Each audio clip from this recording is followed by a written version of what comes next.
Welcome to Best Picture This, where it is always Oscar season. I'm Mike. And I'm Brian. In this show, we reevaluate every Best Picture nominee from the 21st century and decide whether to keep it or kick it from its Oscar pedestal. I gotta apologize up front, Brian. As you can see, there's a lot of cigarette smoke in the studio right now. I gained a little extra weight. I've got a full makeover. I know how you appreciate physical transformations. I love it when you gain a lot of weight for a show. Is the sleeveless wolf shirt a little too much? Did I go too far? In 2003, the nominees for Best Picture were Master and Commander, The Far Side of the World, Lost in Translation, Seabiscuit, Mystic River, and The Lord of the Rings, The Return of the King. But today, we're pushing pause on all of that to take a trip down to Daytona Beach to catch up with another big release from that year. The movie is Monster, directed by Patty Jenkins. Here's the trailer. I always wanted to be in the movies. I thought one day I could be a big star. You look good. Yeah. I guess you could call me a real romantic. Thanks. So you came? Yeah, I was around, I thought I'd swing by. Men must just line up to be with a girl like you. I once heard this saying that's always stuck with me. All you need is love and to believe in yourself. Hey, lady love, you need a ride? It doesn't exactly work out that way. I mean, everybody's got to have faith in something. I touch your face.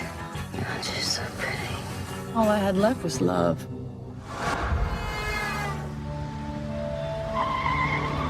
So what do we do now? Whatever. 2 more. A girl's waiting over here. I got you now. I got everything going for me. Life is funny. You girls. But it's also strange how things can be so different than you think. You know what I always wanted to be? President of the United States. You okay? In my life, it's always been the harmless stuff that hurts the most. So where are you headed? We have to put the cigarette out. Let me have it. You don't know me! Where's a thing so horrible you can't even imagine it? It's usually a lot easier than you think. Shelby, that girl belongs to a dead man. I know what I'm doing, and you're never gonna understand it, all right? So you gotta trust me. You never really know until you're the one standing there. You think nobody'd ever talked dirty to you before? I just like to settle first, Lee, who killed that man? What do you think? You can't kill people. People kill each other every day. I think that all these people just didn't know yet who I was gonna be. But one day, they'd all see.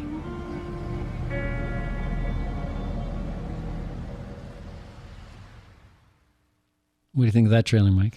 A lot better than Seabiscuit. I love that trailer. Yeah, it's good. So much. I'd much rather hear Charlize Theron talking more in the trailer than to hear some Jeff Bridges? voiceover homie. Well, Yeah. I do like Jeff Bridges. But, all right. So in Monster, first of all, since 2003, according to Rotten Tomatoes, there have been 5 other movies called Monster. Could they not come up with a better, title than Monster? Other nominations. It was nominated for 1 Oscar, and it won. Charlize Theron won Best Actress. She also won 18 other awards from various newspapers and other awards groups. Not just nominated, won 18 other awards. Wow. That's pretty incredible. Yeah, it's huge. AFI called this the movie of the year. Coming up in our show, the Farley Awards, we will tell our most awesome moment of the movie. We will do, sorry, I stumbled over that a little bit. We will give our golden takes. We will also ask each other one question that is designed to take the license plate of truth off the stolen car of life. We'll imagine what might have been. We'll talk trivia and the big reveal. If this were a nominated movie, or if you had to kick one else off the list, would you do it? Keep it or kick it? Farley's. But first, our Farley's most awesome moment of the movie. And for me, man, talking is hard today, Indeed. right? For me, it's the brutal attack. I'm going dark with this and our last best moment. It's the brutal attack on Aileen that happens about halfway through the movie, and it's exactly because it is the hardest scene to watch in this movie. So just a little setup. In this scene, she's with a John who drives her out to the woods, then knocks her out. When she wakes up, she's tied up, and the guy's about to rape and kill her. Instead, she gets free and shoots him with his own gun. So it's the best moment, I think, because it changes the entire way that we see this character. It's so brutal that we're like forced to sympathize with Aileen. So even while we see her as a killer after this, we also can't help but see her as a victim. And, you know, that stays even after she has that sort of clear predator turn a little bit later. I think that's a credit to Jenkins making us feel terrible during that scene and kind of, knowing the effect that has on a viewer. Yeah, seeing her character change in large part because of that, I thought was totally effective and believable. Although, obviously you have to you can't condone anybody killing anybody, but that was pretty intense scene. So my Farley Award is for the job hunt. These scenes are so important to the narrative. So Charlize Theron's character, she's already kind of hooked up with her girlfriend, Christina. Is it Ricci or Ricky? I think it's Ricci. I thought so too. Yeah. So they're like living in this motel, and she's trying to go get a job and, live a new life, live a clean life. We have to see that in the movie for us to ever sympathize with her or to go along with her in her, killing spree, which we don't, but that's why it's complicated and such a great movie, in my opinion. It's because we're kind of torn and we're going along with her in that way. But if she just never even tried anything else, then none of that would really work very well. Narratively, this has to happen, and they're so well done. She's wearing these like awkward fitting, 80s clothes, which is set in the 80s, but she's got this awkward smile on her face. She's going in, she's totally unqualified for any job that she's asking for. And at one point, one interviewer says that he's insulted that she ever even applied. Yeah. So it shows how impossible it can feel to get out of this quicksand of poverty that she's in. Although you do have to wonder, why didn't she try other jobs that were a little more realistic? It kind of shows a little bit of her kind of cluelessness, I guess, about how you could actually go get a job. She did a lot of the right things, but I mean, she must have known, you would think, that you probably aren't going to get a job in a lawyer's office walking off the street like she did. I guess so. I mean, she wasn't trying to be a paralegal. She was trying to be a receptionist. And he kind of jumped to that conclusion and said, well, people who really do this are actually paralegals, essentially. So, but it did make me wonder, like, could she not have gotten any other job? But for the most part, I was right along with her. And that was kind of some of the saddest moments of the movie, realizing how hopeless her situation was. Yeah, it was almost too late. All right, golden takes. So my golden take is that thematically and tonally, this movie constantly undermines itself. And that's what makes it so great. That's what makes it so effective. So if you try to explain what kind of movie this is, I don't think that you could do it. I'm thinking about it later. It's like definitely a character study. You can call it that. But it's also like a social justice true crime story. It's a true crime story, but it's also a love story. And our hero is also a victim and also the villain. So the way that Jenkins just swings our sympathies back and forth, I just think that it makes the morality like impossibly complex, which makes it way more real. Like you're saying about that job search, just when we want to fully be on Eileen's side, and say she was attacked, she can't get a job, she was abused as a kid, she was sort of bred into this life, and hey, these are bad guys that she's killing, right? Then Jenkins pulls that rug out from under us. She gives the guys that she's picking up pathos, like, oh, this guy's only here because his wife is paralyzed. Yeah. This guy is a good Samaritan. He's not even trying to pick her up, and she kills him. And it's a straight up execution. It's a straight up execution. There's no struggling. There's no anything. No, and that I think is the brilliance of it, because when that happens, that's almost exactly when we are like, good for her. She is empowered, Obviously, we're not condoning the violence, but we understand where it came from, and that's the core of it. Understanding her so much that we want to be on her side, and then she does something that makes it impossible for us to be on her side. That's like the genius of the movie, I think. I recently spoke with a co-founder of a theater group in Palm Coast, Florida, John Spordone, and he told me the humanizing of villains is the history of modern literature. I thought that was a fantastic line. And that's kind of what's going on here. Humanizing a villain is what is so complex and so, what makes it worth continually talking and thinking about. It's worth rewatching. Yeah. Challenging our expectations and always trying to figure out where that line is between necessity and choice, because she rides that pretty well throughout. I read a line from a critic, Nick Shager, of the website is called Lessons of Darkness. Have you ever come across that website? No. Lessons of Darkness. It seems like one that you would like.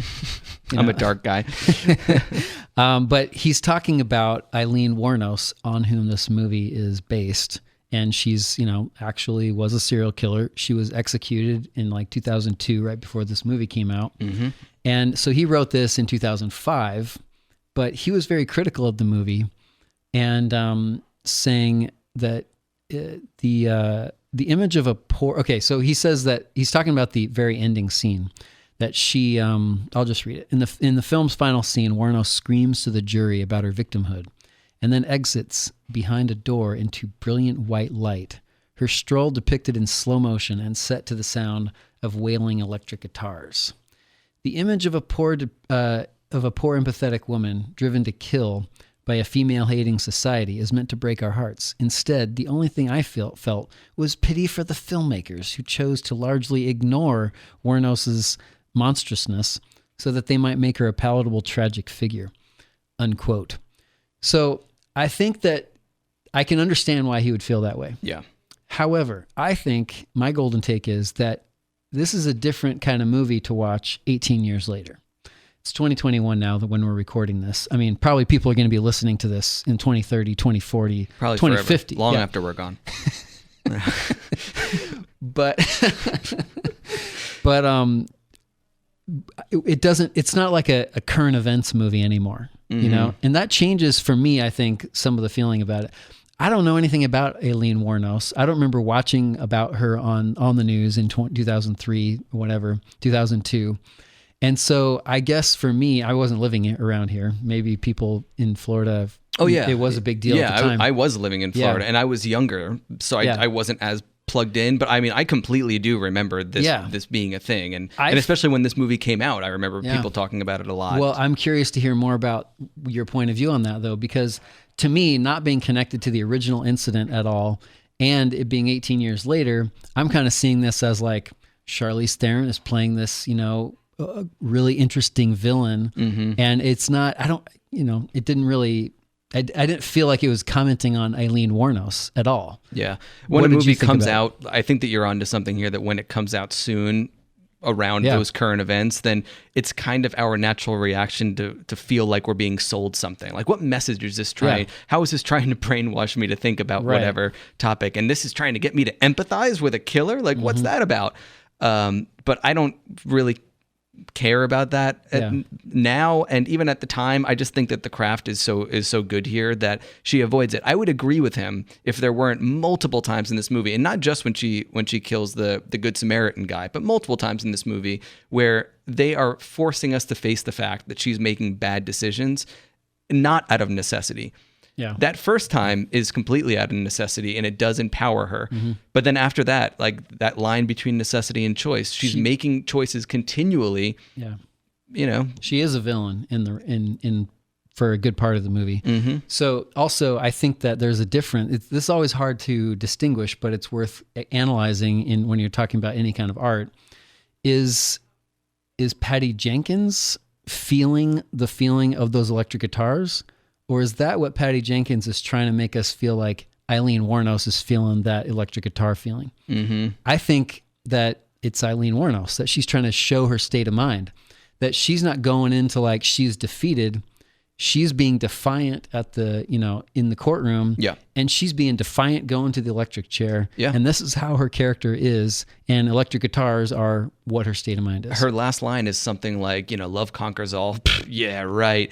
And, that defiance, that's there. Like, she's basically saying, like, I don't need any of this. I don't need any of these people. I don't care about, this courtroom. I don't even care about my old girlfriend. It's all about me, and I'm standing behind who I am. Mm-hmm. And yeah, I could see the guitars as kind of being that soundtrack. Yeah. Question. I'll ask you. But also, I guess one more thing I want to say about this Sure. is I think that it's hard for us as viewers and people to live in gray area like this movie does. We want to believe that bad guys are bad and good guys are good, but in real life, I think that is very, very rare, that somebody who's bad is all bad. And I think that in a way is kind of the point of this movie, right? That somebody could do evil things and may not necessarily be 100% evil. Mm-hmm. Yeah, there's your mind gets kind of twisted into doing things, and when we make bad choices, it's probably, you could probably point to different ways that your perception did get kind of twisted that set you up for doing you start that. rationalizing them, and then you start exactly. convincing yourself that you did the right thing, and then you become more and more entrenched in your point of view until you're so separated from the right and wrong of it that doesn't even exist anymore. Yep. It would now be an okay time for me to ask a question, or let me think if I have anything else to say. No, you can start. Yeah, okay. Go ahead. Does the fact that Charlize Theron's character got caught make the movie a better movie? No. We have watched others in which the killer got away with murder. Mm-hmm. What if she would have gotten away with murder? What if the movie ends before she gets caught, and it's kind of like just another state of mind movie, but we don't see that? How would you see that movie differently? I don't know. I haven't seen that movie, so I can't critique it. Maybe I'll do like a fan edit of this movie and end it before she gets caught. Yeah. I don't know. I'm not very invested in the courtroom and the conviction and the death sentence, really. A lot of times that can feel a little like tacked on at the end sort of thing, and not really, it's more like the epilogue. More important that her girlfriend betrays her in her eyes, because the rest of the entire world has betrayed her over and over again her whole life. And then, for no one to kind of see her side in the courtroom, I guess that hits that chord one more time. But a corollary to this question I just asked, would In the Bedroom be better if he got caught? No. No. Stop trying to get everyone to take their justice, Brian. Stop trying to get murderers to get caught, Brian. This is make-believe. We want murderers to get away with stuff. No, we want to be thinking at the end of a movie, and we want to be conflicted at the end of the movie. You're thinking at the end of this. That's where I'm going. That's one way that I think I'm stitching together those two things. The electric guitars, it's like, she is caught. Justice is being served here, but it just opens up other questions. The way they ended it opens up, it's very complex. We talked about complex versus simple. This is a complex ending for sure. But it's an indictment of the system also. So the system, we could feel good, like, yep, we did it. Justice is served, even though we're, if you want to look at it this way, killing a problem that we created in the first place and that we had no avenues of help for. It's both serving and it's exposing problems in the system, because she did deserve to get convicted. She did those things, and you can't excuse those things, but it does make you think that, what else in the system could be, there's also problems throughout the system too. Yeah. And it's also about homelessness as much as it's about justice. What was her recourse? Not what was her recourse then killing people, but what was her recourse when she was looking for a job and she couldn't get one? What else could she have done but kill these guys? Listen, when you're a prostitute at 13, your options go out the window. You're not going to go to law school when you're however old she was at this point. But anyway, we gotta get moving. All right, my question to you: do Aileen and Selby love each other? I think that when Selby, played by Christina Ricci, is hitting on Charlize Theron, I think that I felt pretty certain that Charlize Theron's character was not a lesbian, and that she's like legitimately kind of like, pushing her off, and that possibly some of the when they start kissing in the alley, that felt convincing to me. Like, you believe that like Charlize Theron is maybe falling in love with her, but I don't know if like from the beginning, I don't know, like it's a very complicated relationship, but I kind of thought that the way it was acted, at least, that she was partly going along with Selby's advances because she was that lonely and desperate to have a friend as much as to have a lover. What did you think? In a movie that avoids clear messages at every point, I think the clearest one here is that people need people and that people want to be wanted. Mm-hmm. And is that love in a way, you know? So I don't know. I kept thinking about their relationship and like, in that sense, their love makes total sense because Christina Ricci, like her family is embarrassed of her. They want her to they send her away when they find out. And, obviously Aileen has just been used by men her whole life. So Christina Ricci's character has never felt wanted and Eileen's character has never felt in control. And they both get this out of this relationship. They both have gaps. It's like, that's from Rocky, right? Like, she's got gaps, I got gaps. We fill gaps. And I was asking myself that question, like, what is the difference between like our traditional idea of romantic love and this thing that I've brought up a few times about, are they in love or were they both kind of just desperate? Like in Lost in Translation, I said kind of the same thing. Are they just desperate for connection? That thing that you feel, no matter what the motivation behind it is, isn't that the same thing? Except the question that I thought was kind of interestingly, broached, but maybe not really, resolved, which is fine because it doesn't try to resolve much of anything. But what about the actual physical attraction? Mm-hmm. I don't know. It's hard to say what was really going on there. How can you really tell that about anybody in their minds? But it's another thing where Jenkins kind of throws down these breadcrumbs, but they're conflicting breadcrumbs because you do see passion between them at one point. Mm-hmm. But then I think very pointedly, we only see them sleep together one time. Mm-hmm. Selby never even tries to get a job. Never tries. That was kind of weird. She keeps talking about the fact that she's starving and she's just sitting there in a hotel waiting for Charlize Theron to do something and to make some money and to make their life nice. So in a way, like their relationship kind of feels transactional and it cheapens. It does. But at the same time, they're getting something out of it that they weren't getting before. There is a lot about Charlize Theron's character, Aileen Wuornos, that was based on letters and all kinds of cooperation from Aileen Wuornos. But Selby's character was mostly fictionalized and invented. And I kind of wondered if maybe that suffered a little bit, honestly. Like maybe they didn't want to push that character too far somehow. But it did seem like her character was mostly kind of a wait around and see kind of a character. She didn't really take much action. And I think that makes it a little less engaging. I think that was maybe one of the...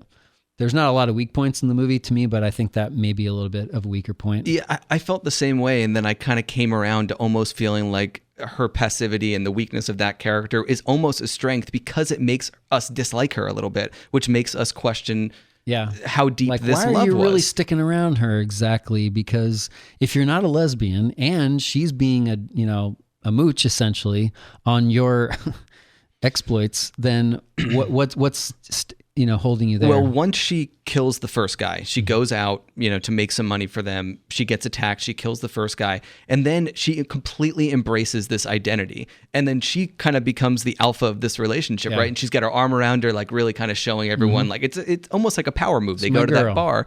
Yeah, it's my girl. And this is the first time she's gotten to be in charge, not only because she was beaten and abused as a kid, but she's literally used by being a prostitute every day and just cast aside. And this is like the one chance where she's the one getting to call the shots. I think that that's all very purposeful, that we feel conflicted about.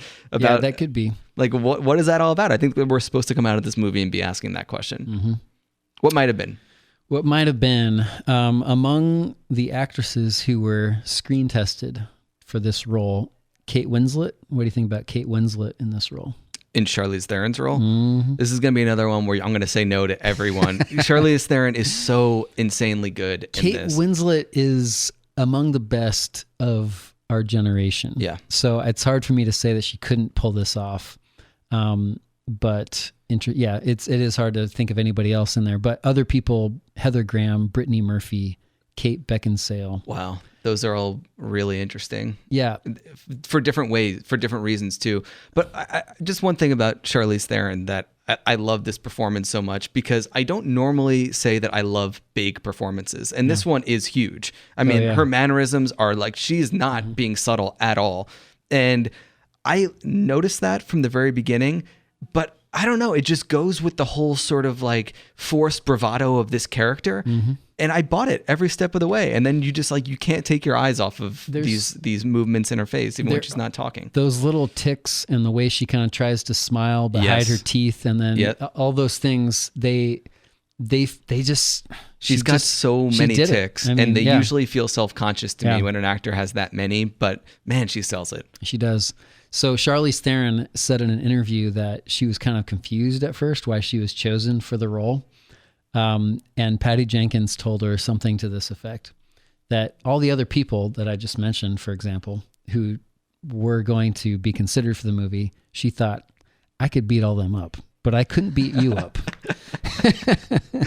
I saw an interview that she saw Charlize Theron in The Devil's Advocate, and that's what sold her. I haven't seen that movie in forever. I've never seen it. I don't remember what she does in that, but it seems like a... Oh yeah, this is what I have that note too, that she saw her in The Devil's Advocate, and she said that an actress that would allow a close-up of her nose running helped her to see like, okay, maybe she's fearless to do others. Yeah. A beautiful woman who will let you get a close-up of her nose running? What? And I mean, Charlize Theron could beat anybody up. Oh yeah, she can beat me up. Isn't she like over 6 feet tall? I don't know. I don't know. Even if she wasn't, she can beat me up. Kate Hudson as Selby. Instead of Christina Ricci. Yes. Kate Hudson. After Almost Famous. Yeah. I could see it. Reese Witherspoon wanted to be also Aileen Wuornos. Not the right time of her career for that, but later on maybe it's possible. Trivia. Aileen Wuornos gave tons of cooperation. I already said that. Charlize Theron gained 30 pounds. We talked about that. The Biker Bar were filmed at the Last Resort, which is the bar where it actually happened in Port Orange. And the owner put a sign up in front advertising cool beer and killer women as a little joke about this. Oh, that's bad. That's interesting. The bartender actually makes a cameo as the bartender and threatens to cut off Wuornos for being over her tab limit, according to IMDb. Also, Patty Jenkins. This is her, after this movie, she does a bunch of TV episodes, a few TV movies, no movies in the theater until Wonder Woman 2017. Yeah. And she's doing a bunch of stuff after that. She's doing Cleopatra with Gal Gadot coming up. I mean, she's like a star with these big movies coming up. But how did that happen? Go from 2003 with Monster. This is not just some attempt amateurish first movie. This is like one of the best movies of the year. I'm kind of revealing a little bit of my keep it kicking eventually. Yeah. But how does she go 14 more years without getting handed the reins for another movie after she pulled this off? Hollywood is weird, That's man. crazy. Yeah. I can't really understand how these things work. You would some people, it seems like they make a lot of money on a low budget movie, and that's like the keys, right? They're given the keys to some huge franchise, and others, they have to wait 10 years or whatever it was. So the 5 movies from 2003, Master and Commander, Lost in Translation, Mystic River, Seabiscuit, Return of the King. So would you kick any of those for the sake of Monster? I would. How many of them? I think I would kick many of them. How many? Oh, I would definitely kick Seabiscuit. Would you kick Mystic River? If you could only pick one movie, which one is superior? Mystic River or Monster? I will say I've been debating that because Mystic River, I mean, I guess they're both a melodrama. Mystic River plays up that melodrama. It feels more like a blockbuster melodrama. Yeah. This is more of a gritty indie melodrama. But those two are close to me. But I'd put this over Master and Commander, and I'd put it over Lost in Translation. Well, I really like this. We haven't rewatched Return of the King, so obviously you can't decide if you're going to kick that one off. But yeah, I guess that, reveals it. This is a hard keep for me. It's a hard keep for me as well. It's gonna be fighting in my top 3, maybe for the top spot. I don't know yet. It is in the same conversation for me. I don't know yet for either, but it's definitely, when I first saw it, I was kind of like disturbed by it, to the point where I kind of was like, I don't really know that I liked it enough, even though I admired it.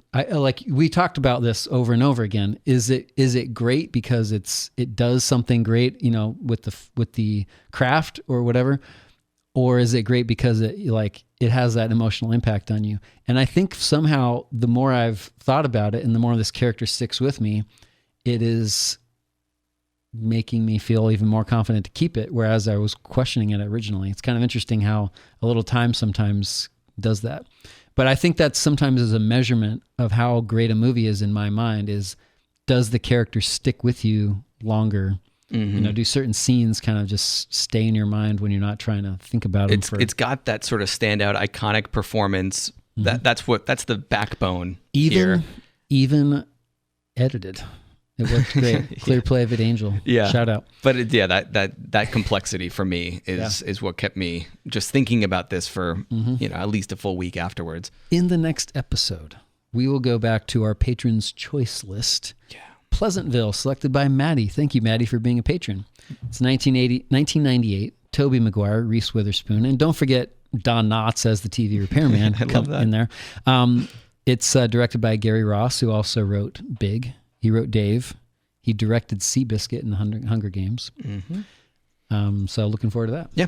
And we want to hear from you. What do you think of Charlize Theron's performance? Is it a lock for the best actress of the year? I think it is. But what do you think? Let us know with your answers on the show. You can find us at bestpicturethis.com, on Spotify, Apple Podcasts, Stitcher, or by telling your smart speaker to play Best Picture This. We're also on Facebook and Twitter at Best Picture This. And for 15 years of Golden Takes, head over to Letterboxd, where you'll find me, Mike Cavalieri. Do you have a favorite movie from the past that doesn't get the attention it deserves? If so, become a patron of the show by visiting patreon.com/bestpicturethis, and you can help choose one of our upcoming movies. Yes, thanks to WNZF and Mark Gilliland for producing. And please remember to rate, review, and subscribe to the show on Apple Podcasts. That helps us reach new listeners. Until next time, listeners, remember, only listen to podcasts that you can't beat up, like Best Picture This.